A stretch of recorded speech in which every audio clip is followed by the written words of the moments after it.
This is SARS-CoV-2. It belongs to the family of coronaviruses named for the crown-like spikes on their surfaces. SARS-CoV-2 can cause COVID-19, a contagious viral infection that attacks primarily your throat and lungs. What actually happens in your body when you contract the coronavirus? What exactly causes your body to develop pneumonia? And how would a vaccine work? The coronavirus must infect living cells in order to reproduce. Let's have a closer look. Inside the virus, genetic material contains the information to make more copies of itself. A protein shell provides a hard protective enclosure for the genetic material as the virus travels between the people it infects. An outer envelope allows the virus to infect cells by merging with the cell's outer membrane. Projecting from the envelope are spikes of protein molecules. Both a typical influenza virus and the new coronavirus use their spikes like a key to get inside a cell in your body, where it takes over the cell's internal machinery, repurposing it to build the components of new viruses.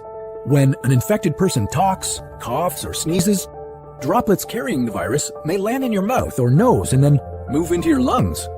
Once inside your body, the virus comes in contact with cells in your throat, nose, or lungs. One spike on the virus inserts into a receptor molecule on your healthy cell membrane like a key in a lock. This action allows the virus to get inside your cell. A typical flu virus would travel inside a sac made from your cell membrane to your cell's nucleus that houses all its genetic material. The coronavirus, on the other hand, doesn't need to enter the host cell nucleus. It can directly access parts of the host cell called ribosomes. Ribosomes use genetic information from the virus to make viral proteins, such as the spikes on the virus's surface. A packaging structure in your cell then carries the spikes in vesicles which merge with your cell's outer layer, the cell membrane. All the parts needed to create a new virus gather just beneath your cell's membrane. Then, a new virus begins to bud off from the cell's membrane. Now, with the virus spreading in your body, how can you develop pneumonia symptoms? For this, we'll have to look into your lungs. Each lung has separate sections called lobes. Normally, as you breathe, air moves freely through your trachea or windpipe, then through large tubes called bronchi, through smaller tubes called bronchioles, and finally into tiny sacs called alveoli. Your airways and alveoli are flexible and springy. When you breathe in, each air sac inflates like a small balloon. And when you exhale, the sacs deflate. Small blood vessels called capillaries surround your alveoli. Oxygen from the air you breathe passes into your capillaries, and then carbon dioxide from your body passes out of your capillaries into your alveoli so that your lungs can get rid of it when you exhale. Your airways catch most germs in the mucus that lines your trachea, bronchi, and bronchioles. In a healthy body, hair-like cilia lining the tubes constantly push the mucus and germs out of your airways, where you might expel them by coughing. Normally, cells of your immune system attack viruses and germs that make it past your mucus and cilia and enter your alveoli. However, if your immune system is weakened, like in the case of a coronavirus infection, the virus can overwhelm your immune cells and your bronchioles and alveoli become inflamed as your immune system attacks the multiplying viruses. The inflammation can cause your alveoli to fill with fluid, making it difficult for your body to get the oxygen it needs. You could develop lobar pneumonia, where one lobe of your lungs is affected, or you could have bronchopneumonia that affects many areas of both lungs. Pneumonia may cause difficulty breathing, chest pain, coughing, fever and chills, confusion, headache, muscle pain, and fatigue. It can also lead to more serious complications.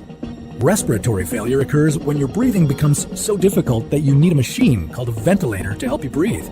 These are the machines that save lives and that medical device companies currently ramp up production for. Whether you would develop these symptoms depends on a lot of factors, such as your age and whether you already have an existing condition. While this all sounds scary, the push to develop a coronavirus vaccine is moving at high speed. Studies of other coronaviruses led most researchers to assume that people who have recovered from a SARS-CoV-2 infection could be protected from reinfection for a period of time. But that assumption needs to be backed by empirical evidence, and some studies suggest otherwise.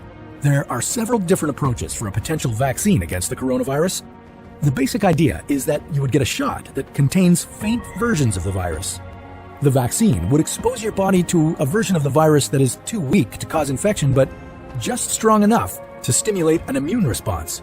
Within a few weeks, cells in your immune system would make markers called antibodies, which would be specific for only the coronavirus, or specifically its spike protein. Antibodies then attach to the virus and prevent it from attaching to your cells. Your immune system then responds to signals from the antibodies by consuming and destroying the clumps of viruses. If you then catch the real virus at a later stage, your body would recognize it and destroy it. In other words, your immune system is now primed. Collecting evidence on whether this will be possible, safe, and effective is part of what's taking researchers so long to develop a vaccine. It's a race against time to develop a vaccine amid a pandemic. Each step in vaccine development usually takes months, if not years. An Ebola vaccine broke records by being ready in 5 years. The hope here is to develop one for the new coronavirus in a record-breaking 12 to 18 months. While all this will take time, stay home if you can to protect the most vulnerable. And don't forget to wash your hands for at least 20 seconds and as often as possible. This video was a collaboration between Nucleus Medical Media and the What If channel, where we usually dive into hypothetical scenarios about the human body, humanity, our planet, and the cosmos. Check out our channel by visiting the link in the description below.